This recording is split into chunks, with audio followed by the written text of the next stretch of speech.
हाँ, तो mutual fund तो आप लोग सब जानते हैं। एक और भी तरीका होता है इन्वेस्टमेंट करने का, that is called hedge funds.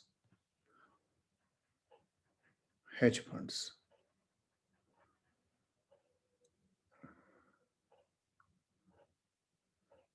तो किसी को पता है व्हाट इज़ हेज फंड?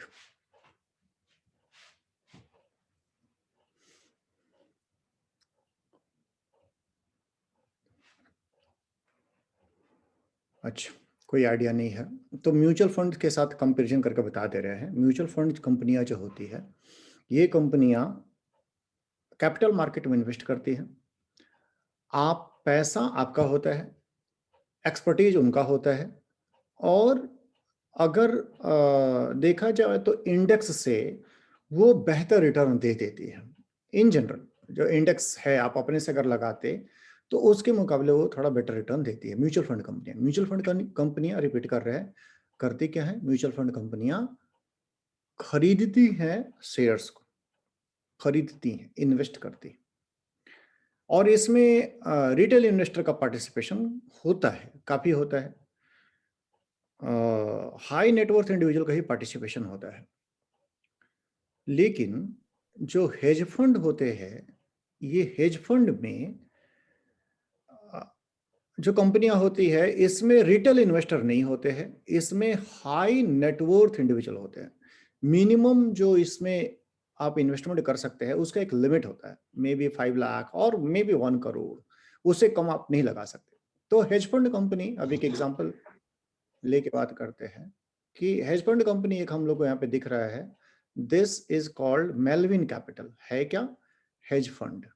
ये है हेज फंड कंपनी। बताए क्या? Hedge fund company is very much like mutual fund company, very much like mutual fund company. लेकिन इसमें इन्वेस्टमेंट जो होता है वो point number 1 high net worth individual का होता है।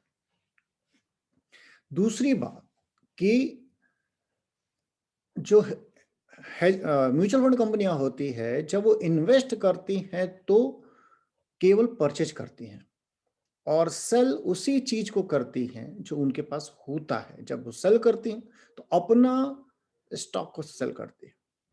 हेज फंड कंपनियां जो होती है वो शॉर्ट भी करती हैं, तो टर्मिनोलॉजी इज शॉर्ट। शॉर्ट भी करती हैं। तो शॉर्ट क्या है? शॉर्ट ये है, इसमें जो कुछ लिखा हुआ है आप लोग को शायद उसमें कंफ्यूजन होगा, बोरो वगैरह लिखा हुआ है। एक्चुअली शॉर्टिंग क्या है जो हम बोल रहे हैं वो एग्जैक्ट बात बोल रहे हैं।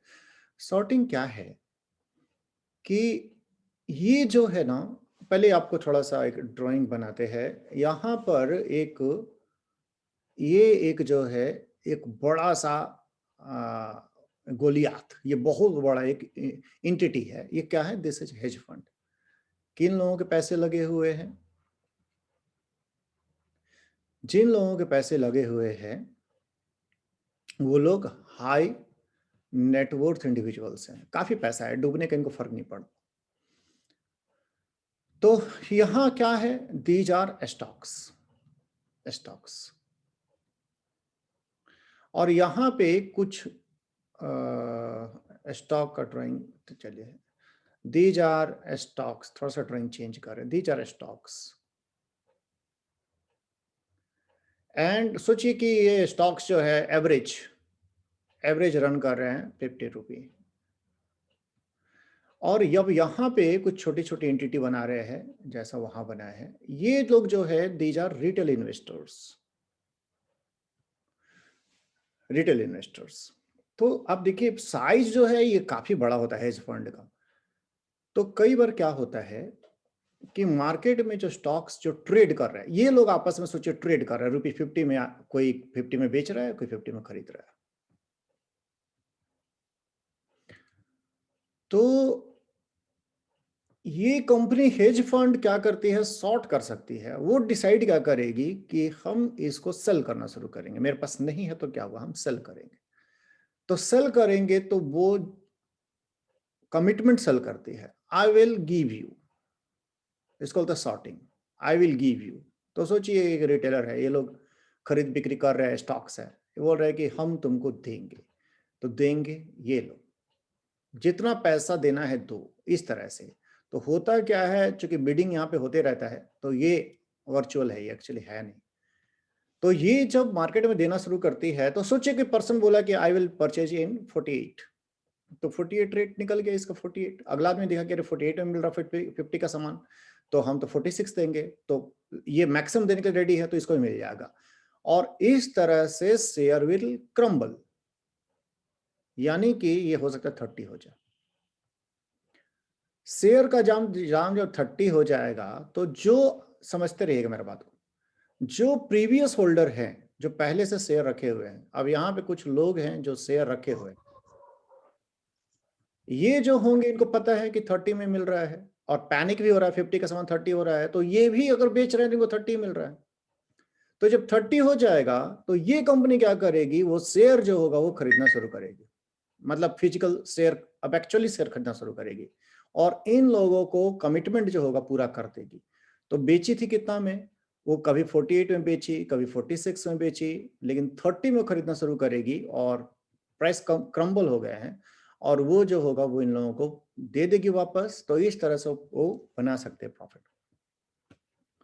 तो आप लोग मैकेनिज्म समझ गए होंगे कि सॉर्टिंग बोलते हैं इसको। अगर ये बहुत बड़ा एंटिटी है, बहुत बड़ा एंटिटी है, तो रिटेलर लोग इसे नहीं सकेंगे, अगर वो सॉर्ट करना शुरू कर देगी। तो हुआ क्या, एक बहुत बड़ा न्यूज बना है।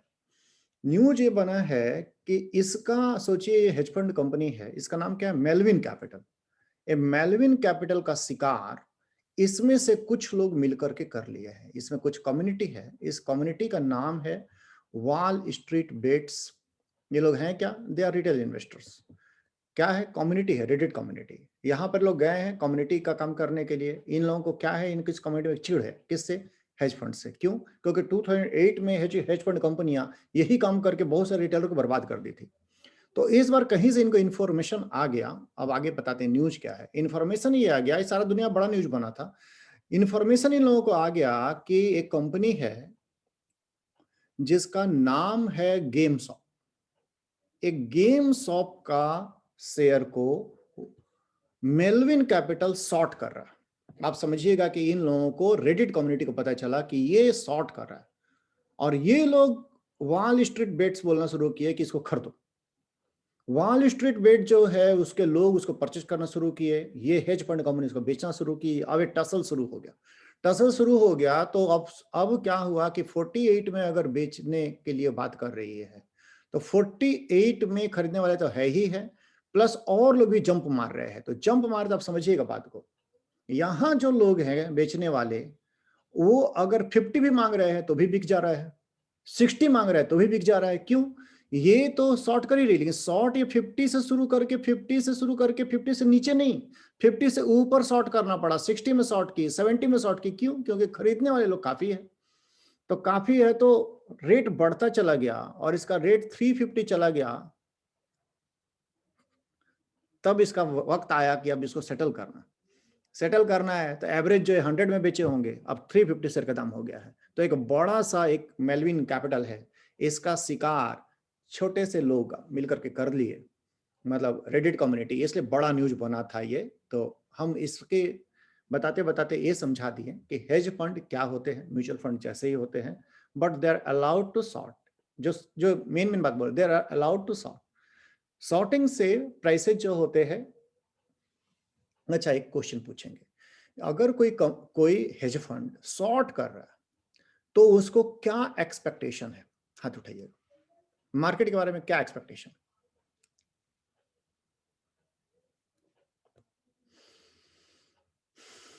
केवल एक हाथ उठा, दो हाथ उठा, अनिमेश बोलिए। Following price. हाँ, कि प्राइसेस गिरेंगे, आज बेच लो महंगा में, कल सस्ता हो जाएगा तो खरीद के, जिनसे आप समझिए कि जिनसे ले करके बेचे हैं, आप ऐसे समझिए कि जिनसे ले करके बेचे हैं कि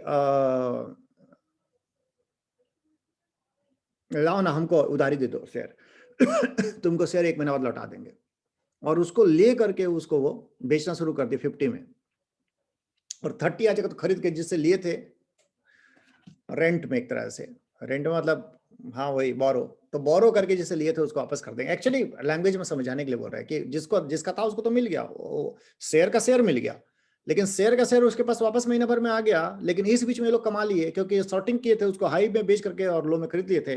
जब आपको उम्मीद रहेगा कि प्राइसेस जो है गिरेंगे तो आप शॉर्ट करते हैं। आप ऐसा समझिए कि आपको पता है कि टमाटर का भाव गिरने वाला है और आप लोगों को कमिटमेंट कर दिए हैं कि अगला महीना हम आपको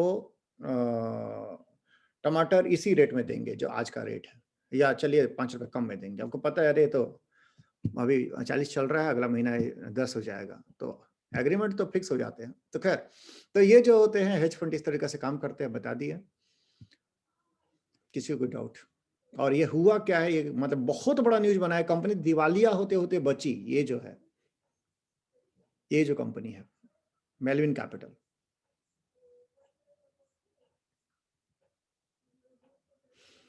नहीं है डाउट? ठीक है। सेटलमेंट तो सर T+2 रहता है ना? एक्चुअली इसका सेटलमेंट जो होता है वो शेयर मार्केट जैसा नहीं होता है। इस तरह का जो बिहेवियर है ना, इसको एफ एंड ओ मार्केट बोलते हैं। It is not spot. दो तरह का टर्मिनोलॉजी और सीखिए, वन इज स्पॉट मार्केट और वन इज एफएओ।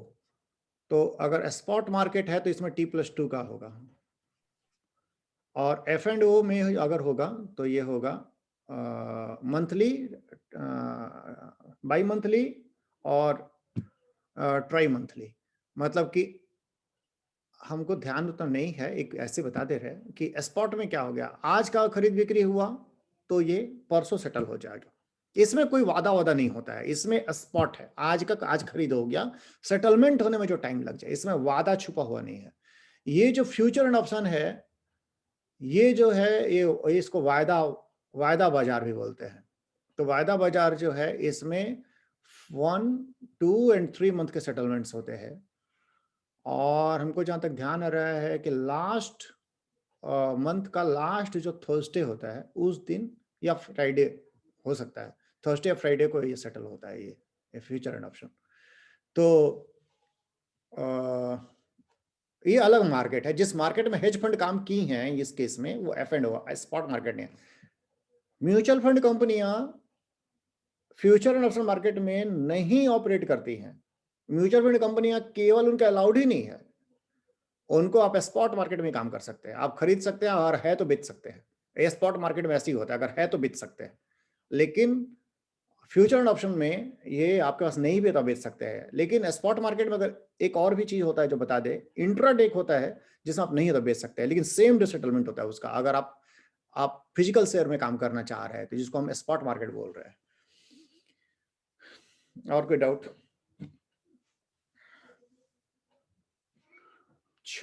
तो आगे बढ़े हम लोग।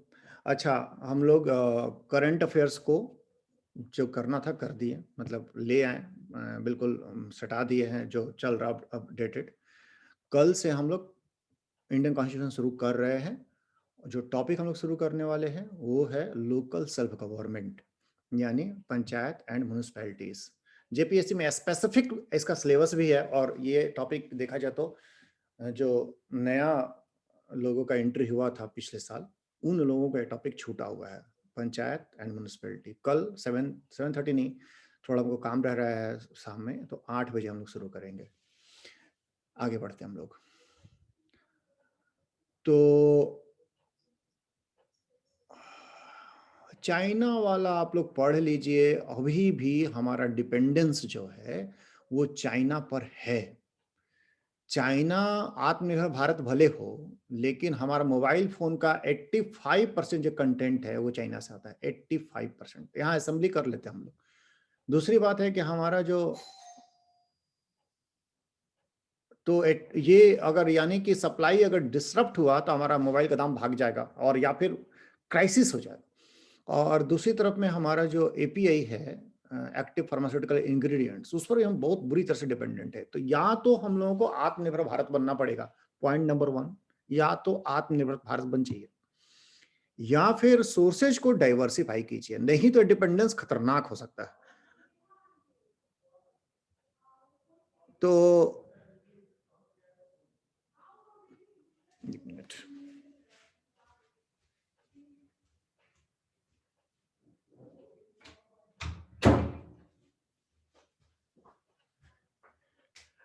हाँ, तो ये जो डिपेंडेंस है वो खतरनाक हो सकता है। तो अब बात यहाँ पे बहुत सारी हैं जो साथ में कर ले रहे हैं कि हम लोगों को यहाँ चाइना से लेने में एडवांटेज क्या हो रहा है, क्यों वो छा गया है? क्योंकि वो एक तो टेक्नोलॉजिकली एडवांस रहा, एक तरह से देखा जाए तो, क्योंकि मोबाइल के चिप अगर वो बना रहा है तो टेक्नोलॉजी में पीछे है एक। दूसरा बात है कि उसके सामान जो है चीप है। हम अगर किसी कंट्री से अगर मंगाते हैं जैसे एपीआई, तो हम लोग को महंगा पड़ेगा। तो ये तो प्रॉब्लम्स हैं। तो एफिशिएंसी का हमारे साथ बहुत बहुत बड़ा प्रॉब्लम है। और हमारी जो गवर्नमेंट है आत्मनिर्भर के बारे में अच्छा बात है आत्मनिर्भर भारत, लेकिन हमारी जो प्रीवियस गवर्नमेंट्स हैं, कांग्रेस की गवर्नमेंट्स, उस टाइम में भी ये आत्मनिर्भर भारत टाइप का आया था, जिसमें कि विदेशी जो टेक्नोलॉजी है उसके प्रति एक घृणा का माहौल था। और इसका कारण ये रहा कि इंडिया में जो सामान थे वो बहुत महंगे थे। यहाँ जब सारी दुनिया में कार काफ़ी पॉपुलर हो गया था, हमारे यहाँ पर लोग साइकिल में ज़्यादा घूम रहे थे। तो यहाँ पर वो इफ़िशियंसी को लाना भी एक एक मुद्दा होगा। और एक मुद्दा साथ में भी बता दे रहे हैं, जब तक क्रोनी कैपिटलिज्म रहेगा कि प्रॉफिट कमाने के लिए कंपटीशन नहीं, सरकार को सेट करने का मेंटालिटी हमारे कैपिटलिस्ट में रहेगा, तब तक इफ़िशियंसी आना बहुत मुश्किल है। आगे बढ़ते हैं हम लोग। इकोनॉमिक सर्वे आया है, तो आप लोगों को टाइमलाइन तो पता ही है कि यहाँ पे अगर अगर ये मार्च अप्रैल, तो ये जो है फेब में यहाँ पर अगर बजट डे है तो बजट डे से ठीक पहले इकोनॉमिक सर्वे आता है, जिसमें कि स्टेटस ऑफ इंडियन इकोनॉमी के बारे में लिखा हुआ होता है। तो ये यूपीएससी में इसको पढ़ना भी जरूरी है, सारे चैप्टर्स नहीं, चुन चुन के। तो 700 पेजेज में है, कहीं से जिस्ट पढ़ लीजिएगा। यूपीएससी के एग्जाम अगर इस बार जो लोग दे रहे हैं वो लोग, तो ये जो है अगर नहीं समझ में आ गया तो हेल्प कर देंगे, लेकिन हम पूरा वो पढ़ाएंगे नहीं। तो हमारा जो जो जो मेन मेन बातें हैं वो जो हम हाईलाइट किए हैं वो दिखा दे रहे हैं कि हमारा इकोनॉमी 2021-22 में ये 11% जो होगा इन रियल टर्म जो होगा वो बढ़ेगा। अभी जो डिक्लाइन होगा इस साल वो अराउंड 7.7%, मतलब 2021 में डिक्लाइन 7.7% ओवरऑल डिक्लाइन। और जब ये रिबाउंड करेगा तो 11% का रिबाउंड करेगा। तो ज़्यादा से डिक्लाइन हुआ है 7.7% और कम से 11% जाएगा, तो पूरा वो 4% का ग्रोथ नहीं मिलेगा। आप लोग को मैथ पता होगा कि ये कोई नंबर है, कोई भी एक्स, यहाँ से डिक्लाइन अगर हुआ 7.7% और यहाँ से अगर इंक्रीज होता है 11.11%, तो it will not be like कि 3 पॉइंट कितना आ रहा है, 3.4% का ग्रोथ हो जाएगा ना, ऐसे नहीं होता है। 3.4% का ग्रोथ नहीं होगा। ये जो अपटिक होगा मतलब पिछला साल से, मतलब कि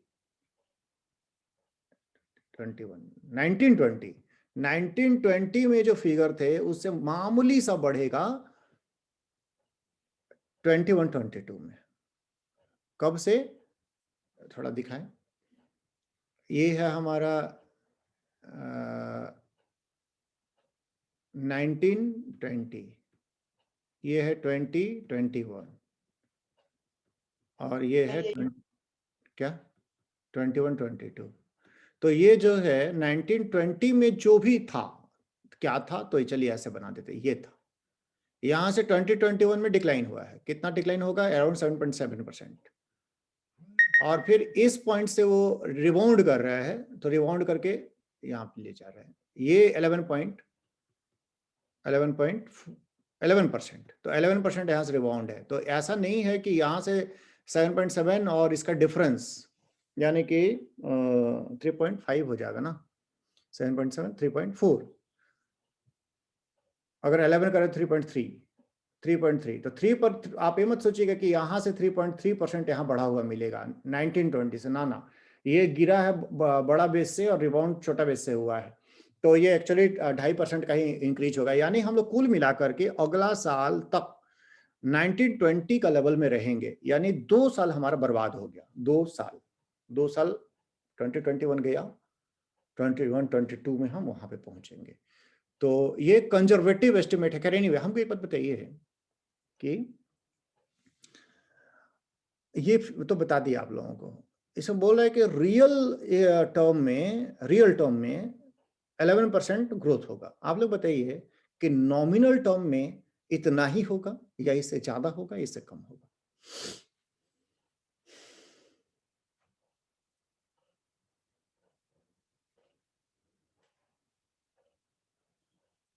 देखा जाए तो क्वेश्चन आसान ही पूछे हैं, मतलब आसान क्या, बहुत ही आसान, लेकिन हाथ बहुत कम उठा है, बहुत ही कम। 1 2 3 4 5 6 लोग बिल्कुल शांत है। क्वेश्चन मेरा रिपीट कर दे रहे हैं, रियल टर्म में अगर 11% हो रहा है ग्रोथ, तो नॉमिनल टर्म में ज्यादा होगा, कम होगा या बराबर होगा? तो सबसे ही पूछ लेते हैं, अमर। ज्यादा होगा सर। आरती? सर ज्यादा होगा। अनिमेश? ज्यादा होगा। ममता? सर ज्यादा होगा। ठीक, आंसर तो सही है, लेकिन इसमें एक कंडीशन है। अगर वो कंडीशन फुलफिल होगा तभी ज्यादा होगा, नहीं तो ज्यादा नहीं होगा। कंडीशन कौन बता रहा है?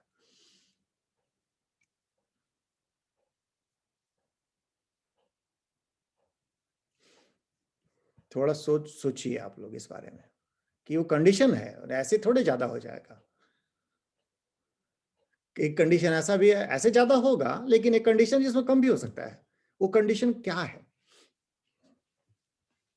मतलब कंडीशन कौन सा होगा कि वो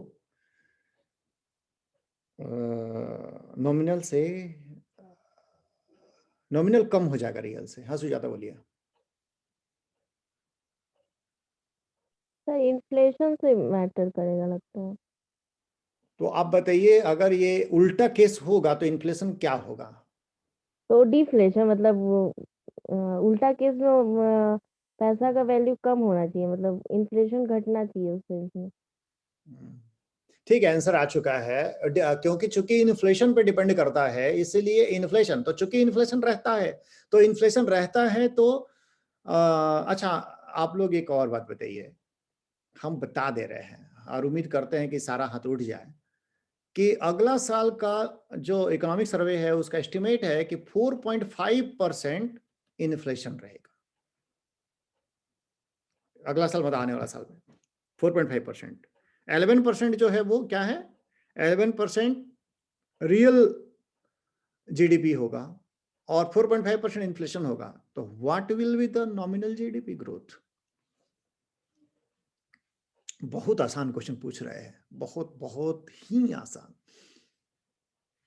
रियल जीडीपी 11%, इन्फ्लेशन 4.5%, तो what will be the nominal GDP growth?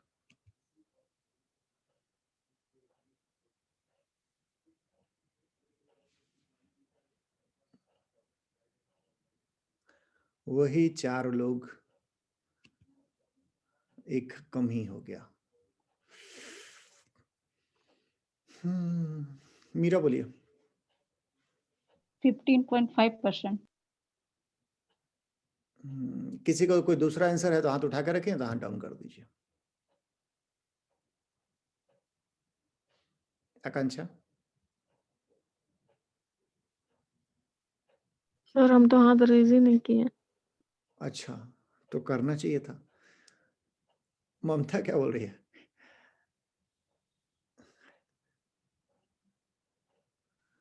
Sir हम तो डिफरेंस बोल रहे हैं। क्या डिफरेंस? मतलब 11% है, तो जैसे 11% ग्रो हो रहा है रियल टर्म में, तो और इन्फ्लेशन 4.5 है, तो वो उसका जो डिफरेंस है वो होगा डिफरेंस नॉमिनल, 7%। मतलब कि 7 पॉइंट समथिंग %। नहीं, आप कहाँ कहाँ ज्यादा सोच रही है, वो सही मीरा बोल रही है। इन्फ्लेशन जो जोड़ देते हैं ना रियल में तो नॉमिनल बन जाता है। बहुत सिंपल सा था, आप क्या सोच रहे हैं। तो ये this is correct. 11 plus 4 that is 15.5% जो होगा that will be the nominal growth. ठीक है, तो 4.4 इसमें दिखा रहा है इन्फ्लेशन, तो इसीलिए 15.4 लिखा है। अब सोचिएगा, आप गलत जा रहे हैं, और अगर डाउट है तो आप मेरे से पूछ लीजिए कि क्यों ऐसा आंसर आप कर रहे हैं।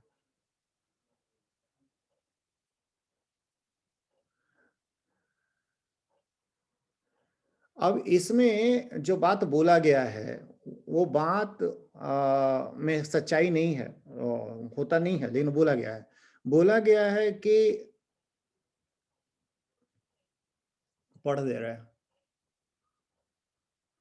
बोला गया है कि growth should be prioritize over inequality in tackling poverty. मतलब अगर इसका मतलब है कि ग्रोथ जो होगा वो अपने आप इनइक्वालिटी को कम कर देगा। This is not correct. ये जो हमारे जो हिस्टोरिकल जो हमारे डेटा है उसमें साफ साफ पता चलता है कि ग्रोथ और इनइक्वालिटी का वैसा कोई रिलेशनशिप नहीं है। एंड बल्कि बात तो ये है कि ग्रोथ जो है अपने साथ इनइक्वालिटी भी ला रहा है एक्चुअली। तो इसमें सरकार मतलब इकोनॉमिक सर्वे बोलना चाह रहा है कि इनइक्वालिटी एड्रेस करना भी हमारा काम नहीं है, अभी ग्रोथ एड्रेस करना काम है, जबकि इनइक्वालिटी बढ़ रहा है। तो इनइक्वालिटी जो बढ़ रहा है तो ये जो रिकवरी, किस तरह का रिकवरी हो रहा है कि ये इनइक्वालिटी बढ़ रहा है।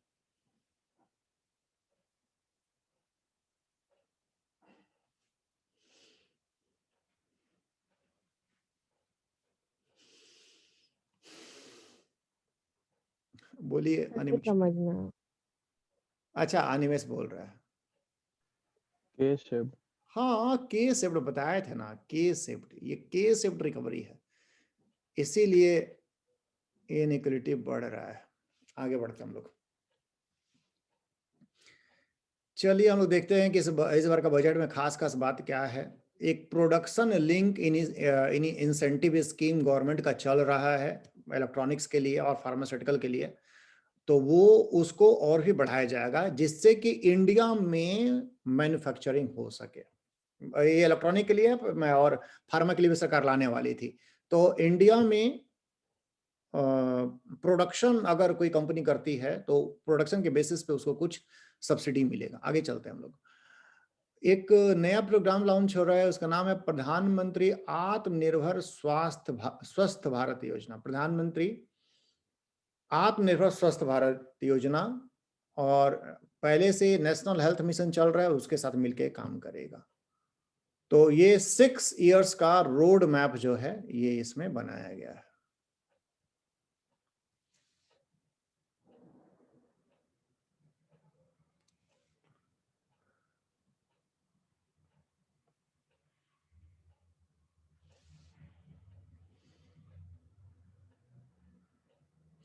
कुछ पढ़ के समझ लीजिएगा।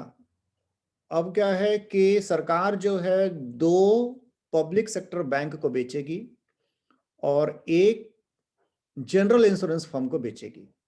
हम बेचेगी बोलते हैं तो आप लिख मत दीजिएगा, बेचेगी, डिसइन्वेस्टमेंट करेगी, स्ट्रेटेजिक सेल करेगी।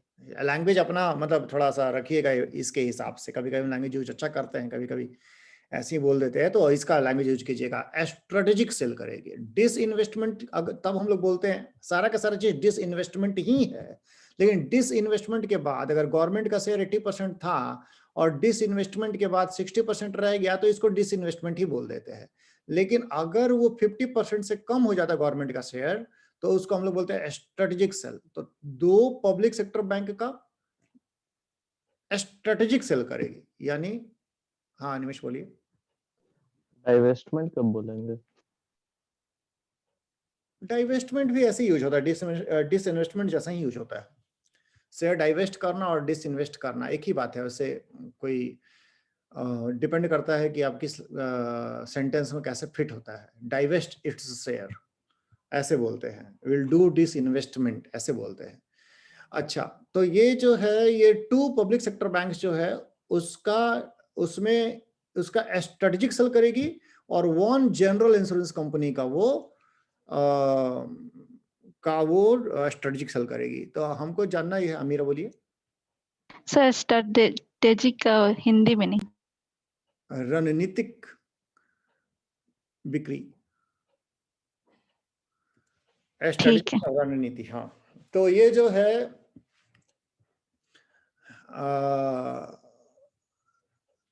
तो जनरल इंश्योरेंस कंपनी का भी करेगी। तो आप लोग बताइए कि इंडिया में कितने सारे जनरल इंश्योरेंस कंपनियां हैं। हम री इंश्योरेंस की बात नहीं कर रहे हैं, कितने जनरल इंश्योरेंस कंपनियां हैं।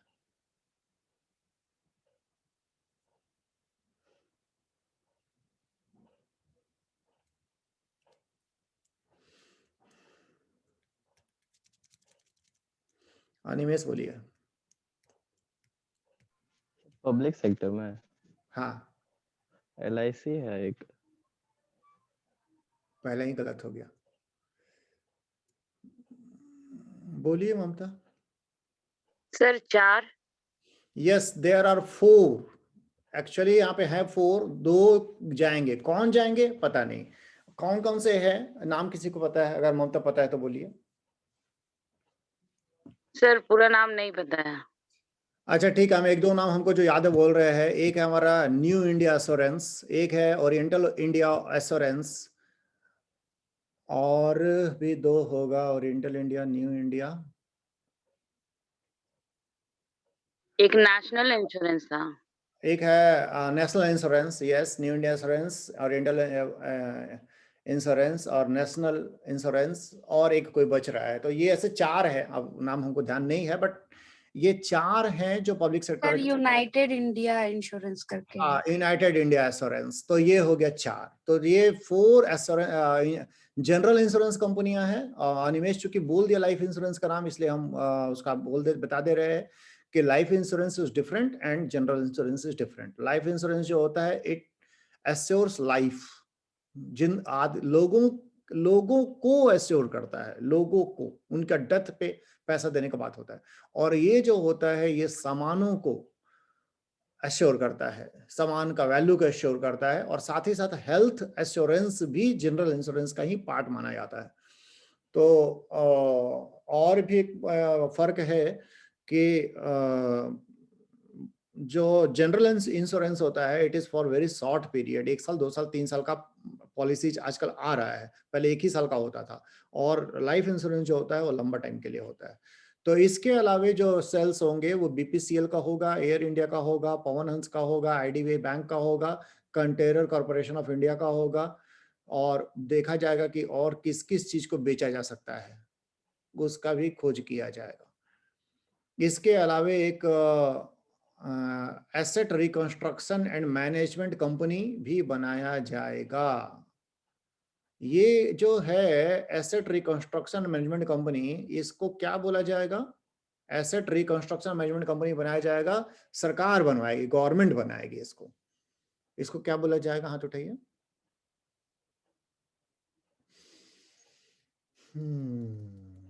ना कॉमन लैंग्वेज में क्या बोला जाएगा वो पूछ रहे थे। तो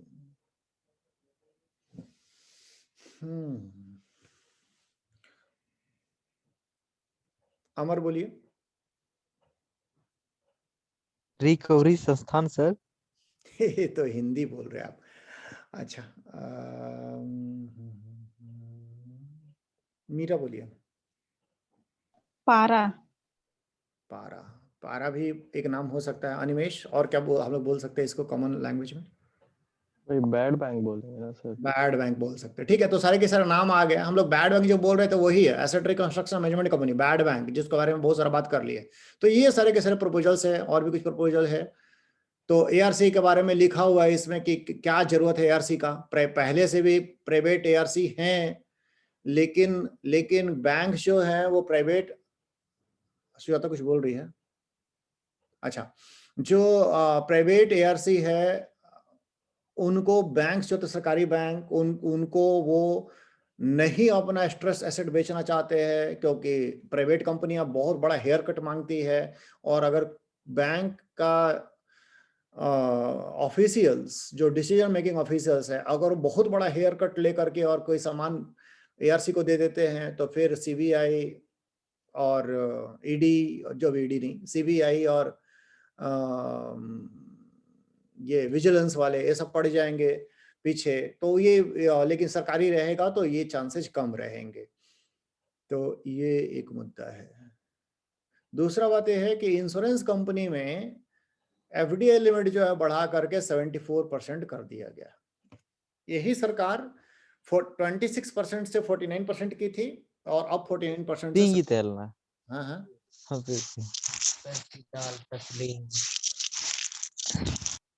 हाँ, तो ये जो है वो 49% से 74% इंश्योरेंस में हो गया है। लेकिन बोला गया है कि उसमें मेजोरिटी डायरेक्टर्स जो होंगे वो इंडियंस होंगे। ये मॉडल थोड़ा डिफिकल्ट है, क्योंकि कोई भी कंपनी, विदेशी कंपनी अगर इंश्योरेंस कंपनी पैसा लगाएगी और तो उसको चाहेगी चलाएं, तो इसमें इंडियन होना मतलब जरूरी रखती है। आगे चलते हैं हम लोग। डेवलपमेंट फाइनेंशियल इंस्टीट्यूशन भी क्रिएट किए जाएंगे। डेवलपमेंट फाइनेंशियल इंस्टीट्यूशन क्रिएट किए जाएंगे जो इंफ्रास्ट्रक्चर जो होंगे पोर्ट का डेवलपमेंट के लिए या रेलवे लाइन के लिए या कोई भी इंफ्रा रिलेटेड जो प्रोजेक्ट है उसको ये लोन देंगे अलग से। मतलब उनका काम ही होगा कि इंफ्रा सेक्टर में वो लोन दे। तो आप लोग बताइए कि बैंक भी तो ये काम कर ही रहे हैं, फिर ये डेवलपमेंट फाइनेंशियल इंस्टीट्यूशन बनाने की क्या जरूरत है?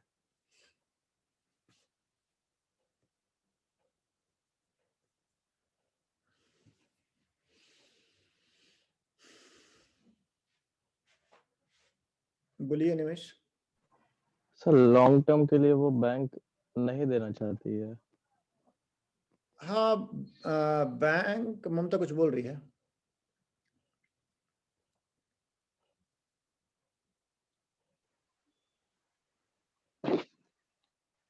सर यही बोल रहे थे कि वो तो कुछ परसेंटेज ही देती है वो ये इंफ्रास्ट्रक्चर के लिए, क्योंकि इसके लिए तो बहुत लॉन्ग टर्म वो देना पड़ता है। ठीक है, अच्छा मेन मुद्दा ये है कि बैंक में लोग जो डिपॉजिट कराते हैं वो बहुत ज्यादा दिन के लिए नहीं कराते हैं, जबकि जो जेस्टेशन पीरियड है इंफ्रा प्रोजेक्ट का वो काफी ज्यादा है। काफी ज्यादा हो सकता है कि 20 साल लग जाए पैसा रिकवरी में। लोग जो है बैंक में पैसा डालेंगे 1 ईयर 2 ईयर 5 ईयर का एफडी कराते हैं, उससे ज्यादा नहीं। तो इससे क्या होता है, एसेट लायबिलिटी मिसमैच होता है। तो यहाँ पर बड़ा टाइम के लिए वो एफडी भी कराया जाएगा, तो और सरकार भी उसमें पैसा डालेगी। डीएफआई, पहले भी हमारे पास डीएफआई थे और 2 डीएफआई के बारे में आप लोग जानते हैं। One was ICICI bank, ICICI bank जो अभी आईसीआईसीआई बैंक हो गया। पहले आईसीआईसीआई जब था तो वो डीएफआई ही था। और एक था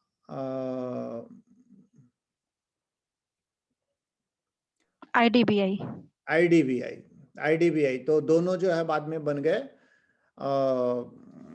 बाद में लोग बन गए बैंक्स, यूनिवर्सल बैंक। तो फिर से मतलब डेवलपमेंट फाइनेंशियल इंस्टीट्यूशन जो है उसको क्रिएट किया जाएगा। तो बाकी आप लोग पढ़िएगा। ये स्क्रैपिंग पॉलिसी में बता चुके हैं कि जो गाड़ियां होती है उनका स्क्रैपिंग कराने के लिए सरकार वो चाह रही है कि पुरानी गाड़ियां जो है स्क्रैप हो जाए। तो जिसके पास 20 साल से पुरानी गाड़ी है उसको इतना परेशान करेगी सरकार, बता चुके हैं कैसे, कि वो अपना गाड़ी को कटवा दे।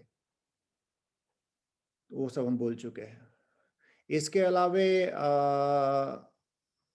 बैड डेब्ट जो रेजोल्यूशन है आईबीसी में जो एमएसएमई है उनके लिए अलग कुछ किया जाएगा, क्योंकि एमएसएमई इस कोविड के दौरान में बहुत बुरा हाल में है। तो उनको मतलब उनके लिए अलग से डील किया जाएगा। आगे बढ़ते हैं। गैस ट्रांसपोर्ट पढ़ लीजिएगा, उज्ज्वला पढ़ लीजिएगा। पावर सेक्टर में एक नया रिफॉर्म आने वाला है कि आप अपनी जो ऊर्जा वितरण कंपनी है, पावर डिस्ट्रीब्यूशन कंपनी, इनको आप चुन सकते हैं। मतलब कि जैसे मोबाइल में सिम चेंज करते हैं वैसे ही आप चाहें तो दूसरा डिस्कॉम से आप चाहें तो पावर ले सकते हैं। तो ये पोर्टेबिलिटी ये मिलेगा। इसके लिए हम बता ही चुके, गारंटी काफी कुछ बताया है कि गारंटी जैसे कि क्वालिटी ये सब भी रहेगा। Social security net for gig workers को भी सोशल सिक्योरिटी नेट में लाया जाएगा। जो मिनिमम पेमेंट होता है उसमें लाया जाएगा। वो जो है एम्प्लॉयमेंट जो सिक्योरिटी इंश्योरेंस जो होता है वो भी उनको कराया जाएगा। आगे बढ़ते हैं। फिस्कल डिफिसिट के बारे में देख लीजिए। फिस्कल डिफिसिट जो है वो 2021 में 9.5% ऑफ जीडीपी ये रहेगा। बहुत मतलब भारी जंप हुआ है ये। और जो ये रिवाइज एस्टिमेट है, एक्चुअल में पता नहीं कहाँ जाएगा, ये रिवाइज एस्टिमेट है कि अभी तो ईयर कंप्लीट नहीं हुआ है ना, तो इसलिए अभी बोले 9.5% रहेगा, जबकि जो एस्टिमेट दिया गया था दैट वाज 3.5% ऑफ जीडीपी। 3.5% होना था, कोविड आ गया, तो कोविड के कारण एक काफी बड़ा जंप हुआ है, आपको पता है, बाकी बातें हम बता चुके हैं। और सरकार जो इसको फिनांस करने के लिए 80,000 करोड़ रुपया अभी लोन लेगी, और अगला साल जो टोटल बोरोइंग होगा that will be 12 lakh crore. और भी फिस्कल डिफिसिट के बारे में और भी आगे बात करेंगे। जो लोग 75 साल से ज्यादा हैं, अगर जिंदा हैं, तो उनको इनकम टैक्स नहीं फाइल करना पड़ेगा, ठीक, इनकम टैक्स फाइल नहीं करना पड़ेगा, क्योंकि अभी तो पैन होल्डर को इनकम टैक्स फाइल करना पड़ता है, बट इनकम टैक्स नहीं फाइल करना पड़ेगा। दूसरी बात यह है कि अगर इनकम टैक्स में पहले क्या होता था कि पहले अगर इनकम टैक्स आप चोरी किए हैं 6 साल पुराना भी बात हो, तो सरकार जो है वो आपका फाइल खोल सकती है। अब उसको 3 साल कर दिया, 3 साल बीत गया टैक्स चोरी का, तो अब टेंशन लेने का जरूरत नहीं है। और अगर बहुत सीरियस है, बड़ा टैक्स इवेशन है, कम से कम 50 लाख का, तो 10 साल पुराना फाइल तक खोला जा सकता है। आगे बढ़ते हैं। जीडीपी ग्रोथ कैसे, फिर से रिपीट बात हो गया, नॉमिनल ग्रोथ का बात हो गया, ये सब कर चुके बात। यानी कि हम लोग 1920 का लेवल से अगला साल लास्ट तक 2.4% ही ऊपर रहेंगे, ज्यादा ऊपर नहीं रहेंगे, मतलब करीब करीब वहीं पे रहेंगे। एक बात बताएं, सरकार ना ये सरकार, इस सरकार का थोड़ा सा खूबी है, हम बार बार बोलते हैं कि डेटा के साथ जो होता है ना हाथ की सफाई, वो करते हैं लोग। तो हेल्थ में देखते हैं क्या लिखा हुआ है।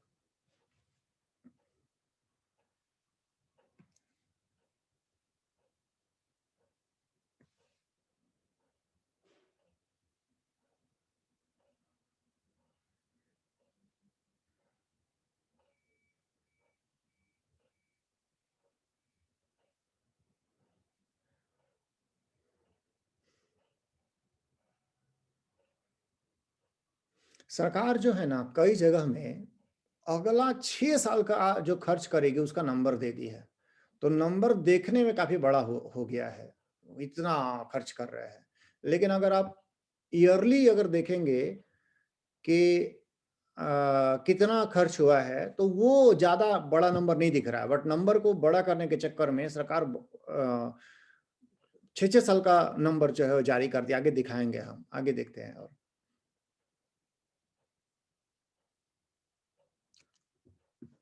ये तो बता दिए, इतना बजटेड था, 9.5% हो जाएगा।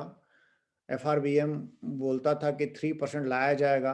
नेक्स्ट ईयर जो होगा, आने वाला ये कमिंग ईयर में, ये कम होकर के 6.8% रहेगा, मतलब 3 तो वहां भी नहीं जा रहे हैं। और 3 कब पकड़ाएगा? 25-26 में पकड़ाएगा, यानी कि अब हम लोग 25-26 तक 3% से ज्यादा फिस्कल डिफिसिट ही रहेगा।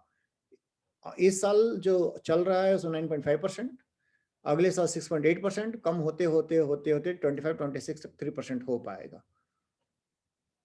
और इसके लिए एफआरबीएम एक्ट में चेंजेस किए जाएंगे।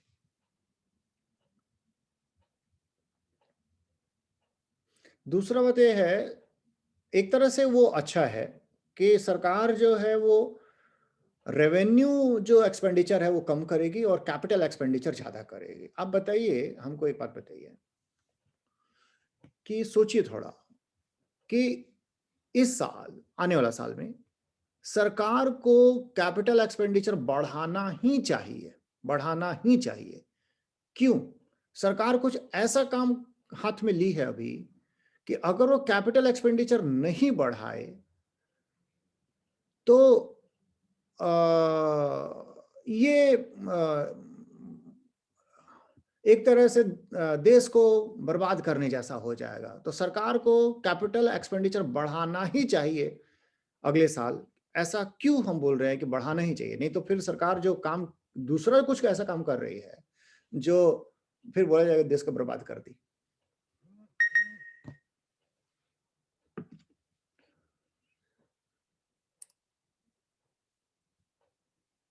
बोलिए सुजाता। वो कैपिटल रेवेन्यू जनरेट कर रही है तो कैपिटल एक्सपेंडिचर करना ही फायदेमंद होगा। कैपिटल मतलब जो भी रेवेन्यू जनरेट कर, हाँ, हाँ ठीक है। कैपिटल को बेच के कर रही है हाँ इसीलिए। ठीक है। तो चूंकि बहुत सारी चीज बेच रही है, आप देख रहे हैं लगातार लाइन लगा दी है बेचने का, तो अगर उसको खर्च करके लोगों को सैलरी देने में खर्च कर दे, या ये वैक्सीनेशन लगाने में खर्च कर दे, या जो भी कहीं ऐसा जगह जिसको बोलते हैं जिसका कुछ हमारे पास रिजल्ट नहीं आने वाला है, तो फिर बोले जाए घर का सामान बेच करके घर चल रहा है। तो ये सरकार बोल रही है कि इस बार कैपिटल एक्सपेंडिचर जो है वो बढ़ाया जाएगा।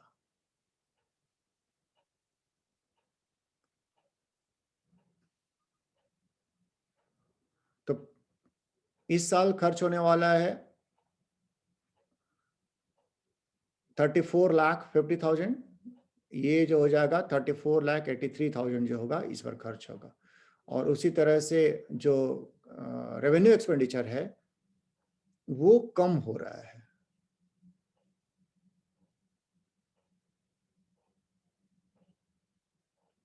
$21 का ये था बजट, ये अगला साल का है। ठीक है, ये फिगर कंपेयर होगा। ये 26% मोर देन दिस ईयर। आगे बढ़ते हैं।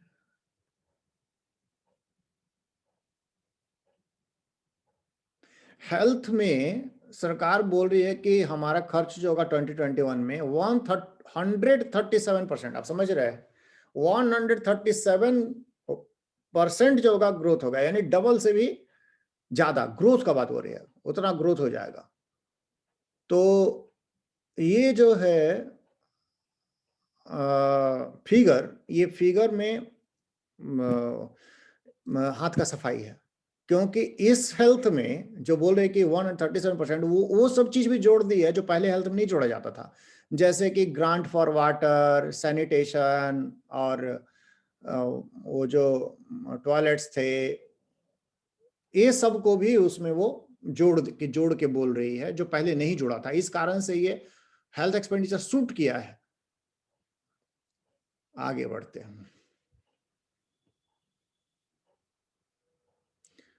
अब बहुत सारा जगह में कस्टम ड्यूटी लगाई है, देखते हैं हम लोग। कस्टम ड्यूटी जो है रिड्यूस किया गया है 7.5%, ये स्टील पर। ठीक, शायद 10% था पहले, कहीं होगा तो होगा, नहीं तो 10% था और इसको कम करके 7.5% किया गया है। Semi flat long product, non alloy, alloy and stainless steel, ये मार्च तक होगा। उसी तरह से स्टील प्रोडक्ट पे जो एंटी डंपिंग ड्यूटी था और काउंटर वेलिंग ड्यूटी था, इसको खत्म कर दिया गया है। क्वेश्चन पूछ ही रहे हैं तुरंत। और उसी तरह से कॉपर स्क्रैप जो है उस पे जो ड्यूटी है, वो ड्यूटी को भी रिड्यूस किया गया है 5% टू 2.5%।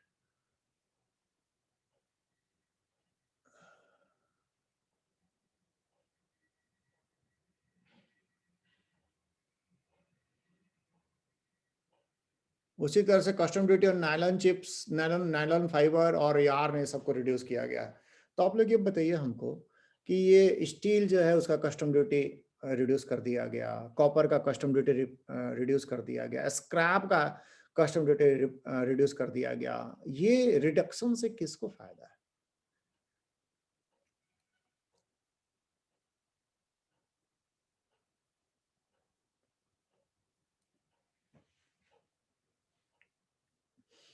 लॉजिकल क्वेश्चन तो पूछ रहे हैं।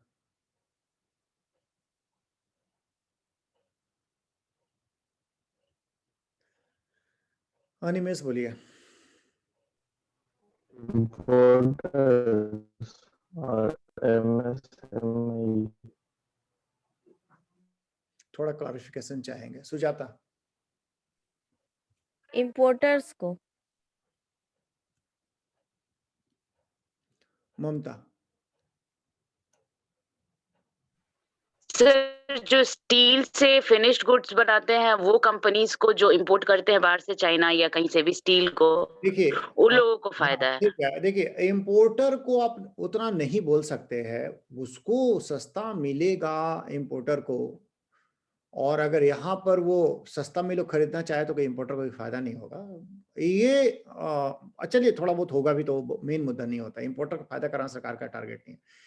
टारगेट है कि जो उसको रॉ मटेरियल के रूप में यूज कर रहे हैं, स्क्रैप, तो स्क्रैप आएगा और यहाँ पर किसी कंपनी में वो जाके गला दिया जाएगा, तो कंपनी को फायदा होगा कि हम सस्ता में लैंड जो हुआ सस्ता में हुआ। उसी तरह स्टील, उसी तरह नाइलॉन्स, तो नाइलॉन फाइबर जो है वो इंपोर्ट हो रहे हैं यहाँ पे, उसको मिला उला करके कॉटन के साथ में कोई हम टेक्सटाइल बना देंगे, कोई क्लोथिंग बना देंगे, तो वो जो उसको यूज कर रहे हैं एज ए रॉ मटेरियल उनको फायदा होगा। रॉ मटेरियल की जगह में बोलेंगे इंटरमीडिएट गुड्स। हंसी आता क्या बोल रही है? सर मेरा कहना था ना कि इंपोर्ट कर रहे तो फिनिश गुड के लिए ना इंपोर्ट कर रहे हैं, इसीलिए सिर्फ इंपोर्टर्स तो बोल सकते हैं ना। नहीं, इंपोर्टर अलग एंटिटी होता है, ऐसा जरूरी नहीं है। इंपोर्टर एक ट्रेडर है जो यहाँ से ला करके बॉर्डर क्रॉस करके इसको बेच देगा, ये एक अलग एंटिटी है। जरूरी नहीं है कि ये खुद यहाँ से कांटेक्ट में। इंपोर्टर एक अलग एंटिटी होता है, ट्रेडर होता है वो। अच्छा, तो बोल रहे थे कि ये जो है इससे जो एज ए इंटरमीडिएट गुड, ऐसे बोल रहे हैं, अभी रॉ मटेरियल को हटा दिए, जो लोग इसको as a intermediate good use कर रहे हैं उनको फायदा होगा। उसी तरह सरकार ड्यूटी बढ़ाई भी है, तो ड्यूटी किस चीज पे बढ़ाई है? ड्यूटी लेदर के प्रोडक्ट्स पे बढ़ा दी है, क्योंकि हमारे यहाँ बन जाता है। उसी तरह से फिनिश्ड सिंथेटिक जेम पे बना दी है। फिनिश्ड हमारे नहीं है, हमारा रॉ है लेकिन फिनिश्ड नहीं है, तो फिनिश्ड को के लिए भी जो है वो ड्यूटी बढ़ा दिया गया है।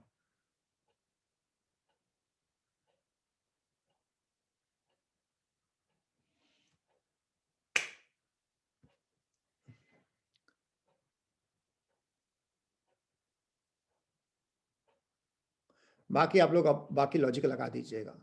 सरकार जो है वो बता ही दे कैपिटल पे ज्यादा खर्च करेगी, तो सरकार को लग रहा है कि इससे एम्प्लॉयमेंट जनरेट होगा।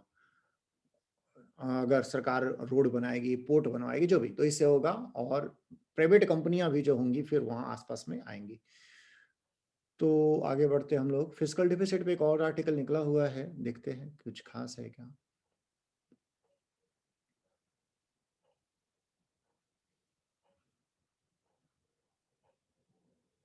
ये बहुत टेक्निकल आर्टिकल है ये। एक बात समझाते हैं हम तो आप समझ जाएंगे। देखिए फिस्कल डिफिसिट का जो बात इसमें उठाया है ना,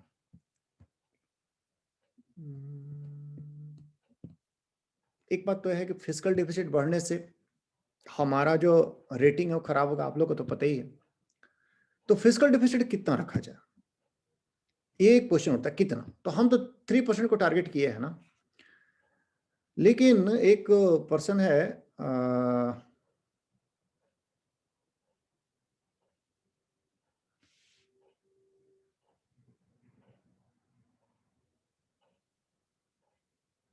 अच्छा, ये सब क्या है?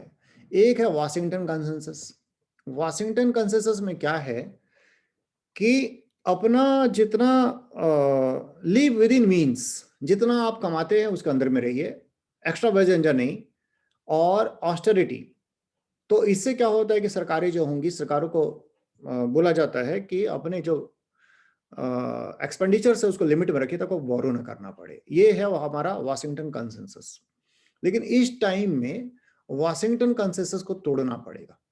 तो ओलिवर ब्रैनकार्ड का कुछ कहना था, उसका कहना था कि फिस्कल डेफिसिट तब मैटर नहीं करता है जब फिस्कल डेफिसिट जो है नहीं, ग्रोथ रेट जो होता है वो इंटरेस्ट रेट से ज्यादा हो, इंटरेस्ट रेट पेड। मतलब कि अगर सरकार जो है वो अभी के टाइम में 5% इंटरेस्ट पर अगर बोरो कर रही है, और हमारा ग्रोथ जो है वो 11% का होने वाला है। तो एक तरह से आप समझिए कि हम 5% में कोई सामान पैसा लेकर के और उसको 11% बढ़ा दिए। तो जब तक जो हमारा ग्रोथ है वो इंटरेस्ट पेड से कम है, तब तक इंटरेस्ट पेड रेट से कम है, तब तक हम बोरो कर सकते हैं। तो वो मतलब वो मेकअप हम कर देंगे। ये अगर हमारा इंटरेस्ट रेट पेड अगर ग्रोथ से ऊपर जाएगा, तभी जो मतलब फिजिकल मतलब बोरोइंग जो है खराब है। तो जो ये कंट्रियां हैं, जो यूरोपियन कंट्रियां, अमेरिका है, उनका इंटरेस्ट रेट बहुत लो रहता है, बहुत ही लो रहता है। तो वो उन कंट्रियों में सरकार आसानी से बोरो कर सकती है क्योंकि ग्रोथ रेट से कम रहता है। हमारा भी अभी कम ही रहेगा। तो हमारा भी जो इकोनॉमिक सर्वे बोल रहा है कि हमारा जो ग्रोथ रेट है वो इंटरेस्ट रेट से हमेशा ज्यादा रहता है। तो इसलिए हम इस बार खर्च करेंगे। तो हम लोग को 2030 तक, चूंकि हमारा ग्रोथ पोटेंशियल अच्छा है, 2030 तक हम लोगों को जरूरत नहीं है कि हम लोग डरे, और हम लोग को फिस्कल डिफिसिट से हम लोग को डरने की जरूरत नहीं है। आगे बढ़ते हैं। तो ये बोल रहा है कि अगर 10 to 11% ऑफ जीडी तक पी तक का भी तक का अगर आ गया हमारा, अभी तो फिजिकल डिफिसिट हम 6 आने वाले साल के लिए 6.8% बोल रहे हैं, लेकिन अगर 10% 11% तक चला गया तो फिर हमारा डाउनग्रेड हम लोग हो सकते हैं।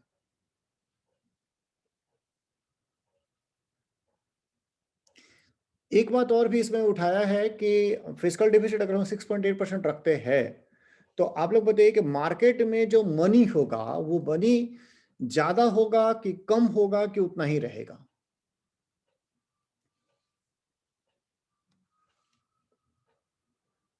अगर हम फिजिकल डिफिसिट हमारा बढ़ रहा है तो मार्केट में मनी सप्लाई,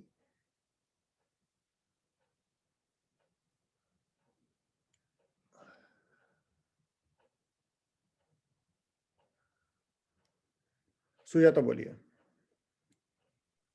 बढ़ेगा। ममता?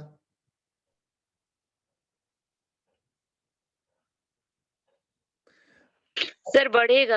हाँ ठीक है, फिजिकल डिफिसिट में इनवेरिएबली बढ़ता है। फिजिकल डिफिसिट में सरकार जो होती है बोरो करती है, और बोरो करके और जो सेविंग्स में भी पैसे पड़े हुए हैं उसको वो खुद ले लेगी और खर्च करना शुरू कर देगी। मार्केट में मनी सप्लाई बढ़ जाता है, तो मनी सप्लाई अगर बढ़ेगा तो फिर इन्फ्लेशन बढ़ेगा। लेकिन इसके बारे में हमारा जो इकोनॉमिक सर्वे है, बजट में भी बात नहीं किया गया है कि अगर इन्फ्लेशन बढ़ेगा तो 4% जो हम लोग को रखना था वो उससे ब्रीच कर जाएगा, 6% पार कर जाएगा, तो क्या उसका क्या, तो उस बारे में बात नहीं किया गया है। चलिए आगे बढ़ते हैं।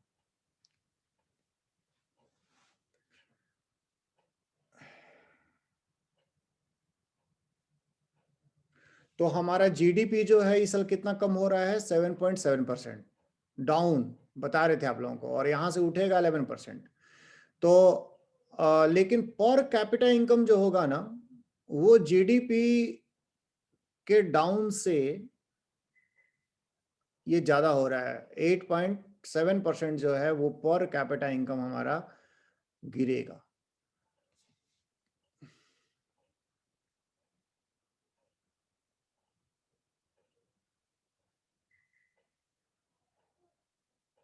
सिक्स 6.8% रहेगा आने वाला साल में। बात वही सब आ रहा है, रिपीट ही हो रहा है कुछ कुछ। अच्छा आगे बढ़ते हैं।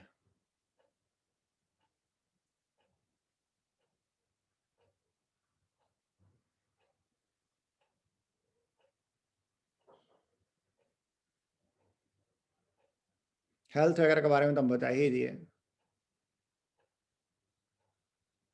कि हेल्थ एक्सपेंडिचर में बोल रही सरकार की 137% जो होगा वो ग्रोथ हुआ होने वाला है। कहाँ गया? 137%। ये राइटर बोल रहा है कि ये केवल एक जादू टाइप का है, क्योंकि इसमें जल जीवन मिशन में जो खर्च होगा, ड्रिंकिंग वाटर में जो खर्च होगा, जो कनेक्शन, जो टैप वाटर कनेक्शन देने में जो खर्च होगा, ये सब खर्च को इसको जोड़ करके इसको बढ़ाया गया है। और एक्चुअल जो एक्सपेंडिचर है उसका ग्रोथ एक्चुअली बहुत कम है। एक और भी बात है कि गवर्नमेंट जो है वो क्या की है, वो आगे बता देंगे, वो वाला आगे यहाँ देखते हैं।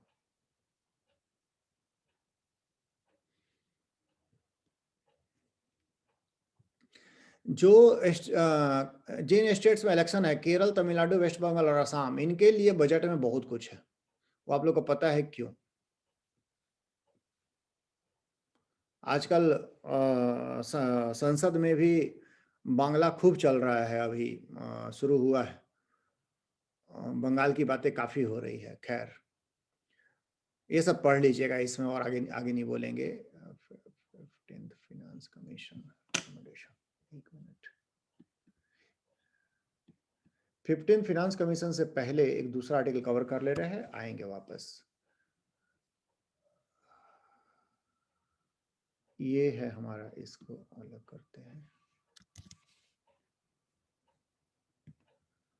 तो गवर्नमेंट जो है वो पेट्रोलियम प्रोडक्ट पे एक सेस लगाई है।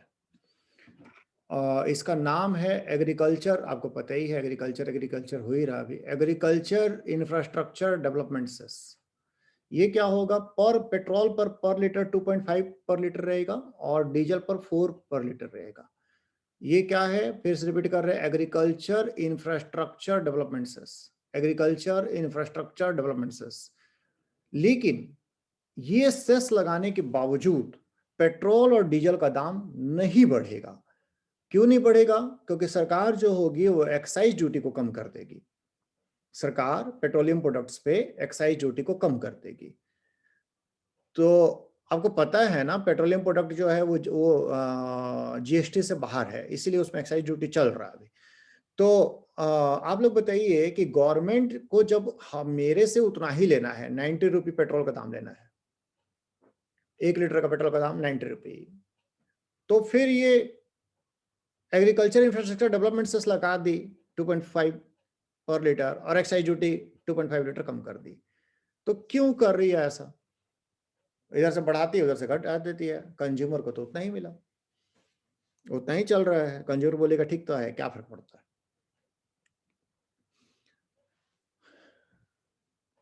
ये तो सबको हाथ उठाना था, इसमें तो कुछ है ही नहीं, जान ही नहीं है इसमें।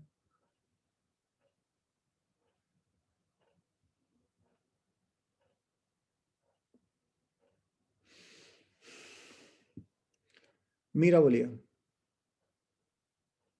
सेस का पैसा स्टेट को नहीं देना पड़ेगा। हाँ ठीक है, सिंपल सी बात है, क्योंकि एक्साइज ड्यूटी अगर वो लगाती है 2 रुपया, तो उसमें से करीब करीब 80 पैसे जो होंगे स्टेट्स को चल जाएंगे। तो क्या कि सेस लगा दी ताकि 2 का 2 रुपया पूरा का पूरा उसका पॉकेट में चल जाए। 80 रुपये जो वहां जा रहा था वो नहीं आए। तो ये जो है, जो इसको बोलते हैं हम लोग कोऑपरेटिव फेडरलिज्म पे बहुत बड़ा आघात इस तरह से होता है। ये सेंट्रल गवर्नमेंट मतलब फेडरलिज्म को खत्म कर रही है। आगे बढ़ते हैं। फिनांस कमीशन का रिपोर्ट के बारे में आर्टिकल निकला है, तो उसके बारे में देखते हैं।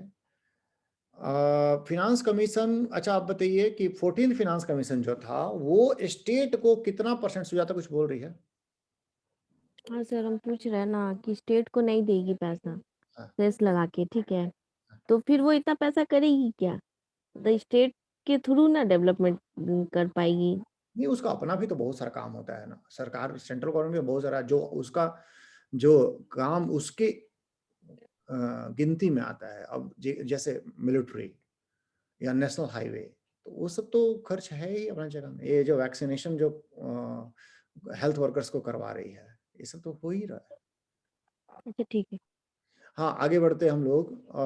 हमको ये बताइए कि 14th फाइनेंस कमीशन का जो रिकमेंडेशन था उसमें स्टेट को जो डिविजिबल पुल है उसका कितना हिस्सा मिलता था?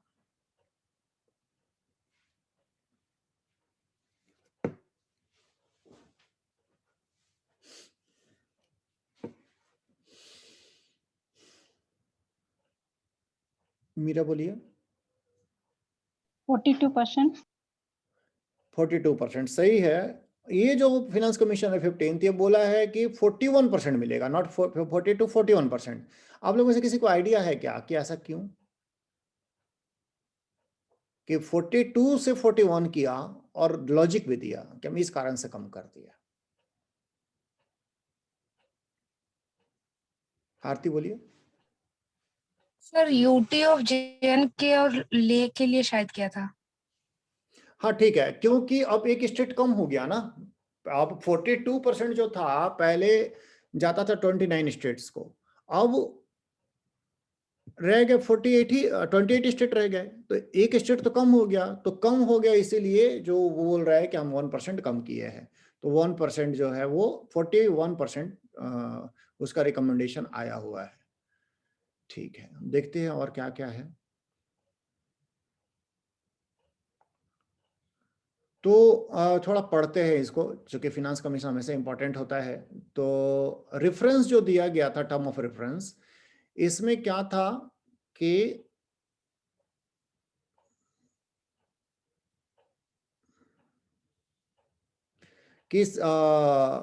हमारा प्रेसिडेंट बोला था कि फिनांस कमीशन आप देखिएगा कि एक separate non lapsable fund defence के लिए बनाया जा सकता है।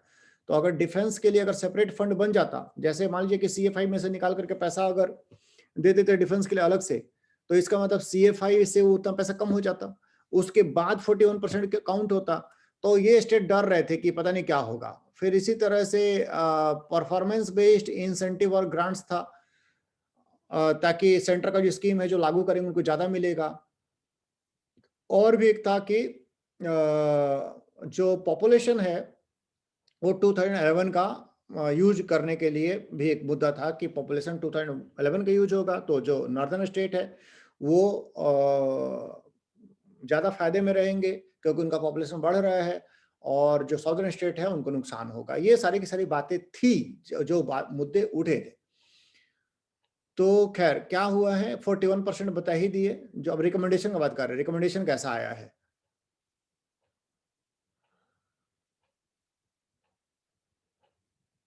लेकिन अगर आप देखेंगे कि सेंटर को जितना टोटल पैसा मिलता है, टोटल पैसा उसका एक्चुअली स्टेट को 31% ही मिलेगा। जो ग्रॉस रेवेन्यू सेंटर का है उसका 31.2% स्टेट्स को मिलेगा। 41 कागज में है, एक्चुअली मिलेगा 31.2%। आप लोग बताइए क्यों?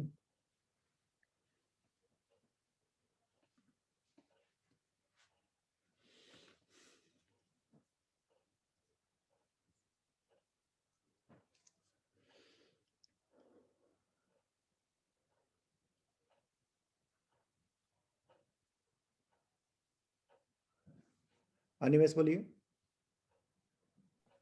CFI का पूल ही कम कर दिया गया है इसीलिए। कैसे? कैसे तो हमको नहीं याद है सर। अच्छा, ममता बोलिए। सर वो तो सेस नहीं दे, मतलब सेस के से भी ले रही है पैसा ना, तो सेस तो नहीं देना है, तो वही इसीलिए। बात है कि पूरा जो सेंटर को मिला वो इतना है, तो इसका होना चाहिए था 41%, लेकिन ऐसा नहीं है क्योंकि सेंटर बोले कि नहीं, सेंटर का अपना दिमाग लगा दी। सेंटर बोल रही है कि ये तो सेस है, ये तो सेस है, तो सेस है। तो अब सेस है तो इसका 41% और इसका 41% जो टोटल अगर मिल होता तो उसका वो टोटल का अगर आप गिनेंगे तो टोटल का वो 31.2% ही है। यानी गवर्नमेंट जो है वो एक बड़ा हिस्सा सेस में निकाल ले रही है, इसीलिए टोटल का अगर गिनती करेंगे तो 31% ही इनको मिल रहा है, जहां 41 मिलना था। यानी अराउंड 10% जो है, देखा जाए तो लगभग काउंट कर रहे हैं 10% जो है टोटल जो है वो सेस और सरचार्ज में सेंट्रल गवर्नमेंट निकाल ले रही है। आगे बढ़ते हैं।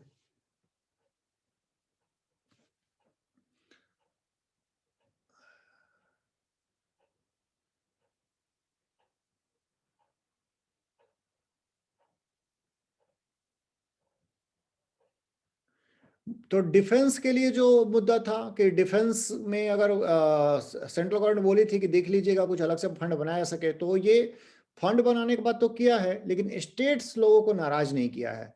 क्योंकि सीएफआई से पैसा नहीं निकलेगा उसका, उसके लिए अलग से फंड बनेगा जिसमें कि जो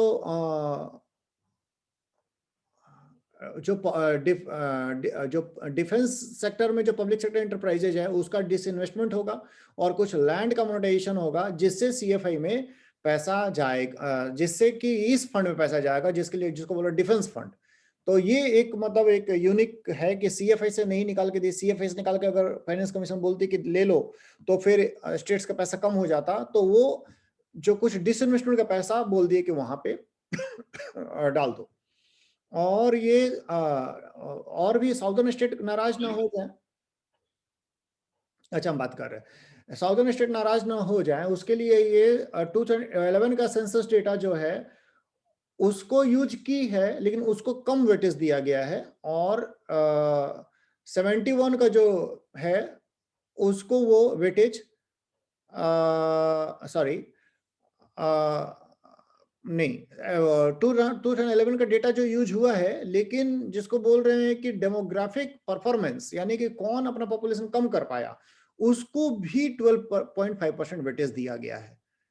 तो 2011 का पॉपुलेशन यूज करने से साउदर्न स्टेट को नुकसान नहीं हुआ है, क्योंकि उनको पॉपुलेशन कम करने के लिए, रिवार्ड करने के लिए जो वेट दिया गया है दैट इज 12.5% वेटेज दिया गया है, कैलकुलेशन फार्मूला में डाल दिया गया। फार्मूला जो बनता है ना, फार्मूला कई तरीका से बनता है, कितना जंगल है, कितना पर कैपिटा इनकम है, उस पर पॉपुलेशन कितना कम कर लिया उसको भी 12.5% वेटेज दिया गया है। ममता क्या बोल रही है? सर डिसइन्वेस्टमेंट का पैसा भी तो मतलब देखा जाए तो वो तो सीएफआई में ही जाता है, तो वो तो फिर वो तो बांटने के लिए भी होता है, तो फिर नहीं, वो डिविजिबल पूल में नहीं होता, नहीं होता है। वो तो सेंट्रल गवर्नमेंट का होता है ना, जो वो तो सेंट्रल गवर्नमेंट का प्रॉपर्टी है वो। अच्छा आगे बढ़ते हैं हम लोग। गवर्नमेंट जो है वो बिटकॉइन को बैन करने का प्लान कर रही है और अपना खुद का क्रिप्टो करेंसी लाने का प्लान कर रही है।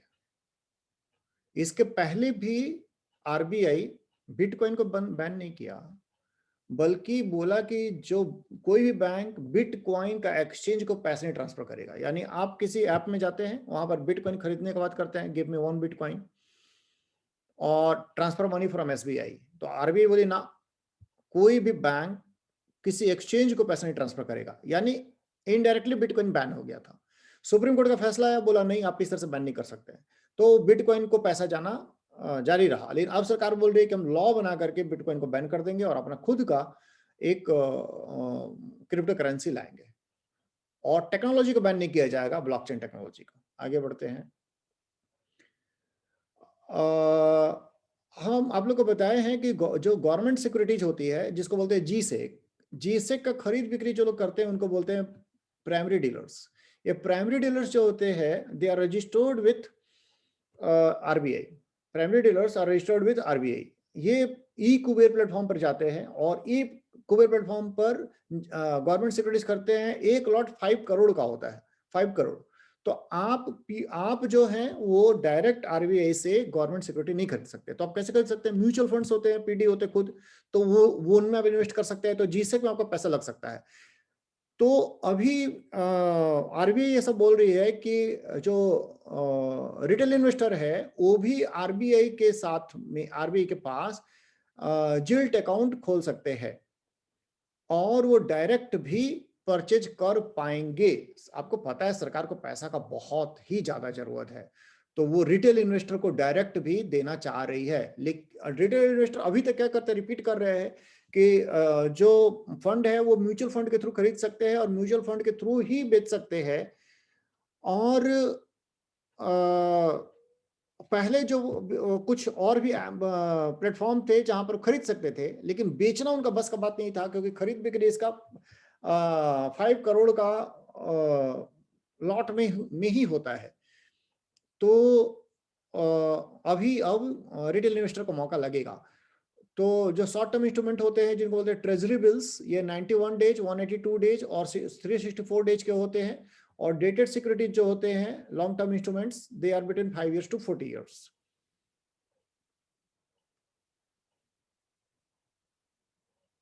अभी डीमेट अकाउंट के थ्रू लोग खरीदते थे, अभी पॉसिबल था, लेकिन जैसा हम बताए, चूंकि बड़ा लॉट में होता है काम, तो ये लोग उसको लेकर के फिर उसको इंतजार करते थे कि मैच्योरिटी तक रखने का। लॉट बता ही दिया 5 करोड़।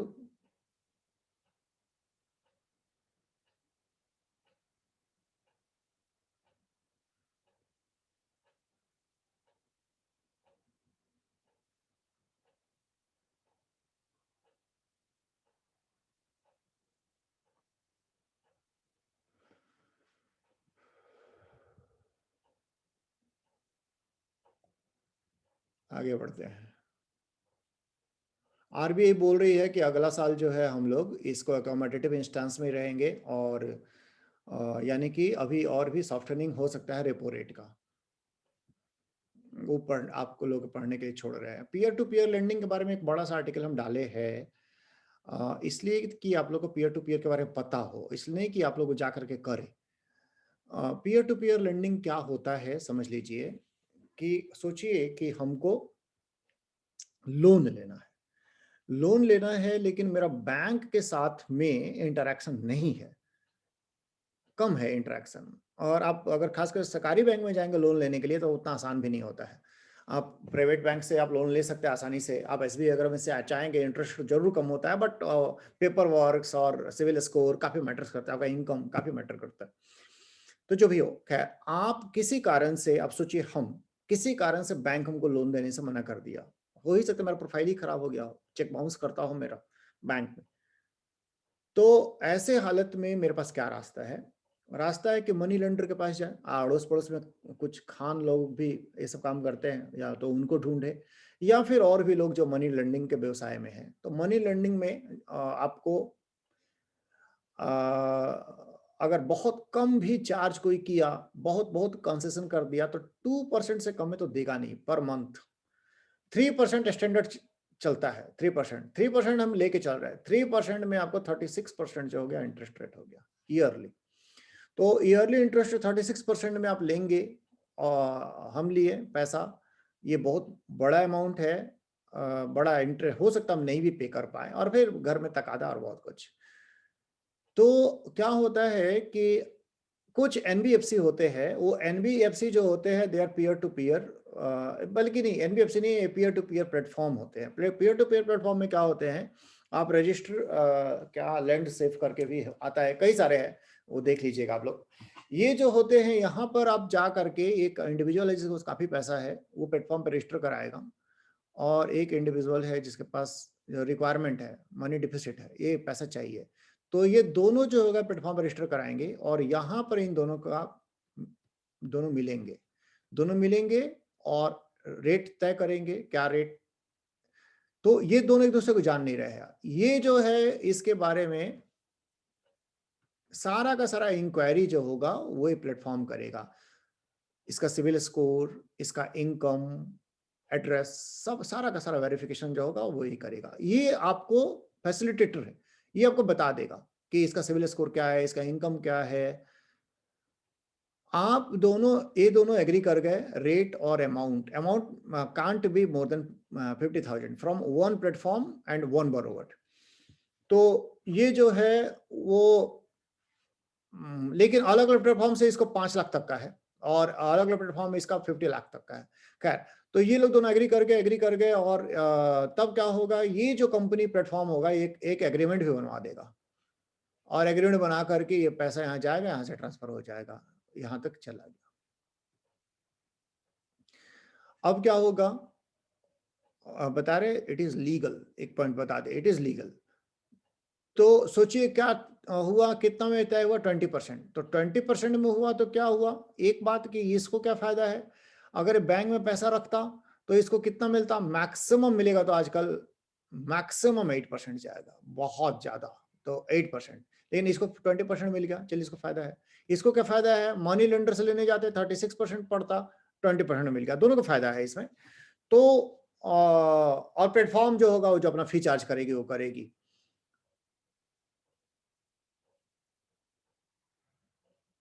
हाँ, तो और इसका साथ में प्रॉब्लम क्या था कि इसको बैंक दे नहीं रहा था, ये भी एक था। तो यहाँ पे P2P प्लेटफॉर्म जो होते हैं, अब क्या हो गया कि ये EMI आता रहेगा और सेटल होता रहेगा, लेकिन बाई चांस इसका डिफॉल्टर होने के चांस रहेगा कि हाँ डिफॉल्टर हो जाए।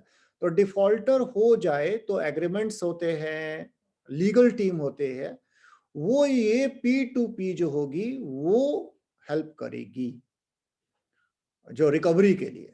अगर डिफॉल्टर होता है तो फोन करना, ट्रैक करना, अगर नहीं हो तो केस करना, ये सारे के सारे काम जो होगा ये करेगी। लेकिन हो ही सकता है पैसा डूब जाए, but since interest rate is more 20% ले रहे हैं, तो ये रिस्क कुछ लोग लेते हैं और उनको सजेस्ट किया जाता है कि आप अलग अलग लोगों को लोन दीजिए, एक ही जगह में पूरा पैसा मत फंसाइए। तो ये है हमारा P2P लैंडिंग।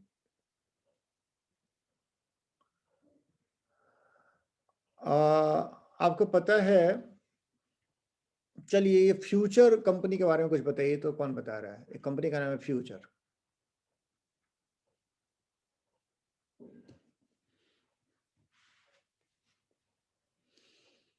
कौन कौन जा रहा है? Future group.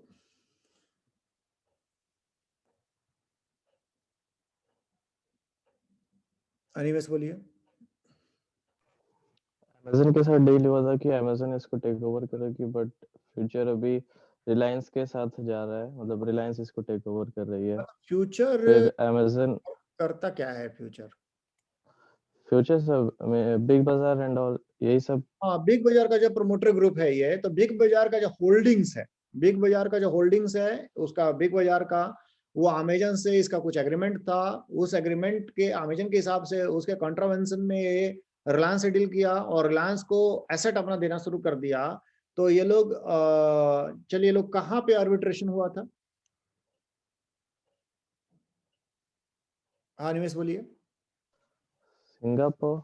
हाँ, सिंगापुर में आर्बिट्रेशन हुआ था। वहां पर आर्बिट्रेशन में वो जो आर्बिट्रेटर था वो बोला कि आप अपना प्रॉपर्टी जो है एलिनेट नहीं कर सकते अभी, मतलब फ्यूचर ग्रुप को बोला एलिनेट नहीं कर सकते हैं उस आर्बिट्रेशन के बेसिस पे। मतलब सर, हाँ, मतलब कि आप रिलायंस को नहीं दे सकते हैं प्रॉपर्टी, यही डील किया था लोग।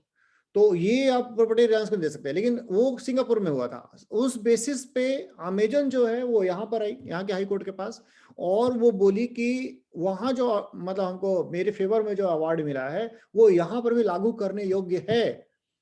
जबकि फ्यूचर ग्रुप बोला कि वो कोई ऑर्डर ही नहीं था, वो कोई फैसला नहीं है और यहाँ लागू नहीं होना चाहिए।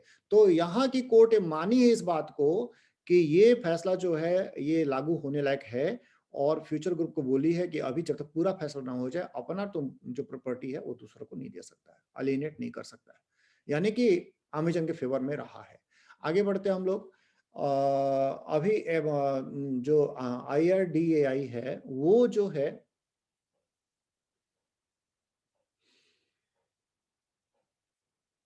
वो इंश्योरेंस कंपनी को बोली है, जनरल इंश्योरेंस कंपनी को, कि आपको एक भारत गृह रक्षा करके एक इंश्योरेंस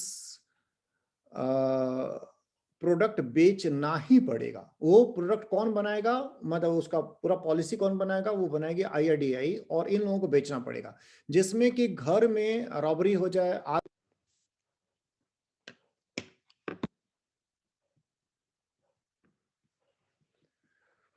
हम्म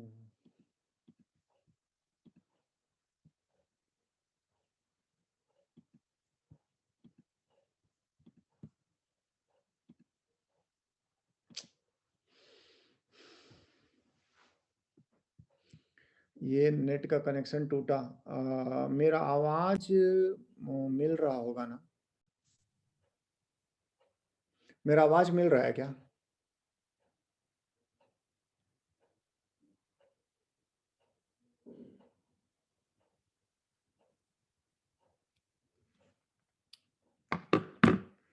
नहीं मिल रहा है।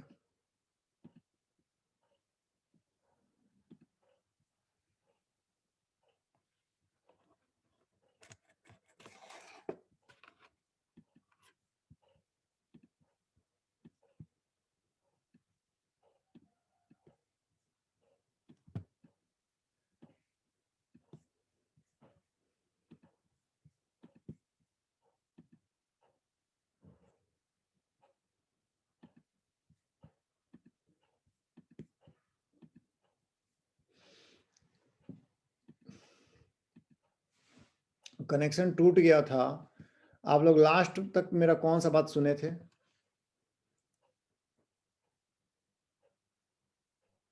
सर फ्यूचर वाला ही तो थे।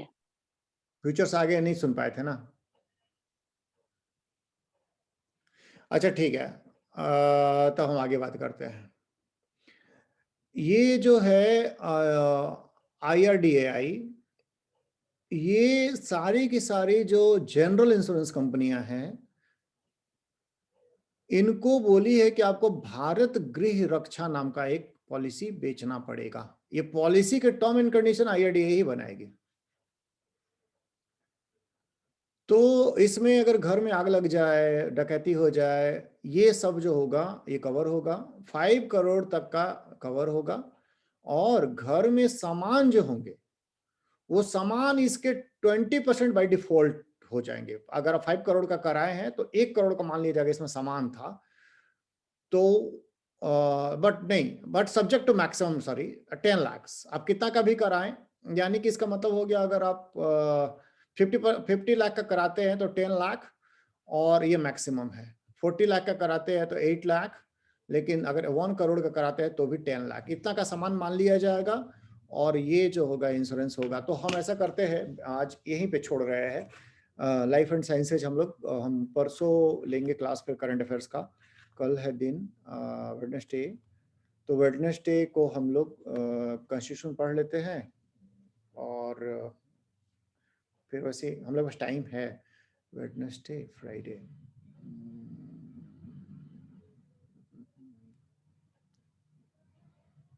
कल हो जाएगा, परसों थर्सडे।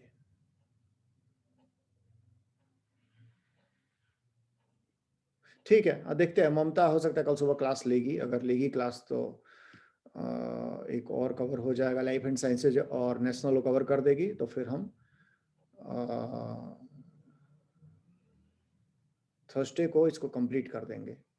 लेकिन टेस्ट तो संडे को ही होगा, टेस्ट संडे को। देखते हैं, प्लान करते हैं। कल वो अगर नहीं लेगी क्लास तो कल मेरा कॉन्स्टिट्यूशन, परसों current affairs, Thursday Friday constitution, फिर सैटरडे खत्म होगा, संडे टेस्ट नहीं ले पाएंगे।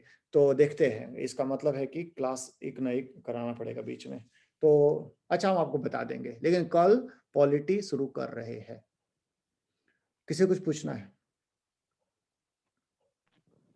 ऊपर पे कुछ 3%, 5% और 11% करके आपको समझा रहे थे, आप समझे नहीं सर। क्या बोलिए? क्या 3%, 5%, 11%? ऊपर स्क्रॉल करिए ना सर।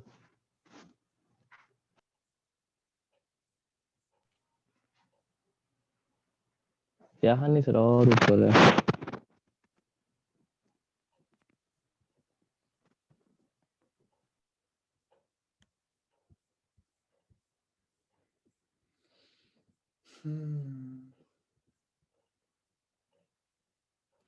ये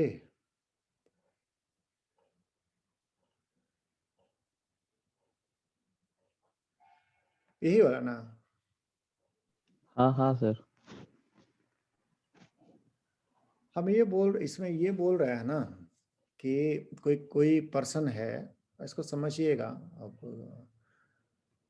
हम पर्सन में समझा, इसको आप मान लीजिएगा ये नेशन ही है। नेशन जो है वो पिछला साल कमाया था 100 रुपया,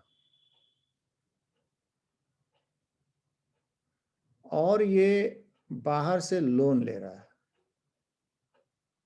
बाहर से लोन ले रहा है, कुछ भी अमाउंट कुछ भी हो, बट ये 7% में लोन ले रहा है।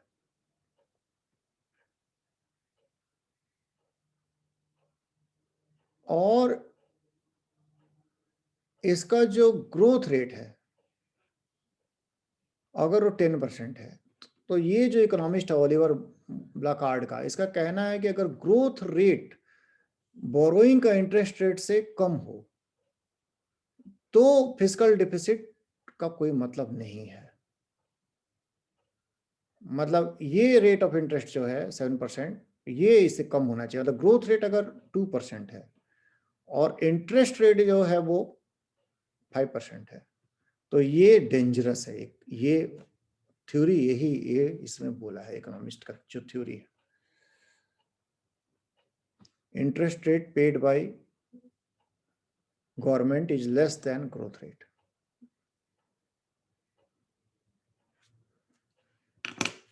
यानी कि कहने का इसका सेंस रहा होगा कि आप जो पैसा मिल रहा है उसे ज्यादा आप वो ग्रोथ आपका है, यानी पैसा आप चुका देंगे, ये उसका सेंस रहा होगा बोलने का। एग्जैक्टली और भी इसमें मैथमेटिक्स कुछ होगा। और कुछ पैसा चुकाने के लिए सर अगर कम है तो वो इंटरेस्ट अगर ज्यादा है ग्रोथ से तो आपको तो बोरो करके चुकाना पड़ेगा, वही होगा ना मतलब। कुछ और भी टेक्निकली हमको दिख रहा है इसमें, उतना आसान नहीं है, क्योंकि अगर बहुत ज्यादा अमाउंट ले लिया ना तो ये होल्ड नहीं कर रहा मेरे हिसाब से। कुछ कारण रहा होगा। अब 200 रुपए अगर ले लेंगे ना, 100 आप जीडीपी है और 200 ले लेंगे तो आपका तो अगर ग्रोथ रेट अगर 10% है तो 10 ही रुपए मिल रहा है, लेकिन 200 के साथ 14 रुपए हो जाएगा, तब कहाँ से चुकाएंगे? तो कुछ और भी होगा इसमें। रेट का बात किया है बट कुछ और भी बातें होंगी जो शॉर्ट में इसमें लिखा हुआ है।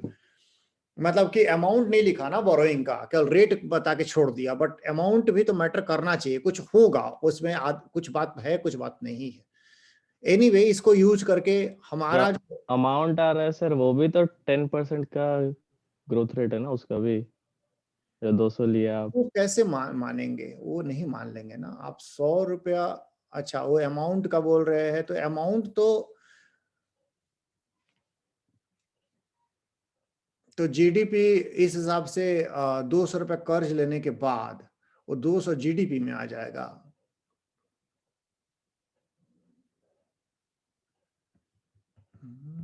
अगर हम ले तो क्या वो उसको मान ले कि उतना प्रोड्यूस हुआ है, पैसा से हम प्रोड्यूस कर पा रहे हैं? थोड़ा सोचना उसमें मुश्किल, थोड़ा दिमाग लगाना पड़ेगा कि वो क्या है, क्योंकि ये पार्ट जो 100 रुपये जो आ रहा है, हम फिर से सोच रहे हैं कि 100 का गुड्स और सर्विसेज हम बनाते हैं, और अगर हम 100 रुपये कहीं से लेके आ जाए, मेरा कैपेसिटी है 100 का बनाने का, तो ये 100 का अगर आप बोल रहे हैं कि इसका भी ग्रोथ 10% होगा, अगर हो सकता है यही होगा लॉजिक। हो सकता है कि उसका भी 10%, जो भी आएगा उसका 10% ग्रोथ हो जाएगा। ग्रोथ रेट का बात कर रहा है ना, पॉसिबल है।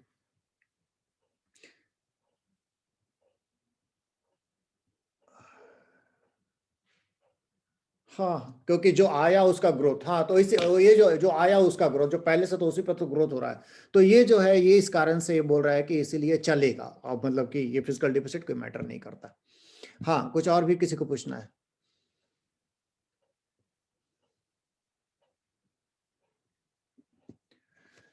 ठीक है, कोई क्वेश्चन नहीं है तो फिर क्लोज कर रहे हैं। कल हम 8 बजे से लेंगे, 7:30 से। अभी कुछ दिन तक हम 8 बजे लेंगे, 7:30 से नहीं लेंगे क्लास। क्लोज कर रहे हैं। Thank you sir. Thank you sir. Thank you sir.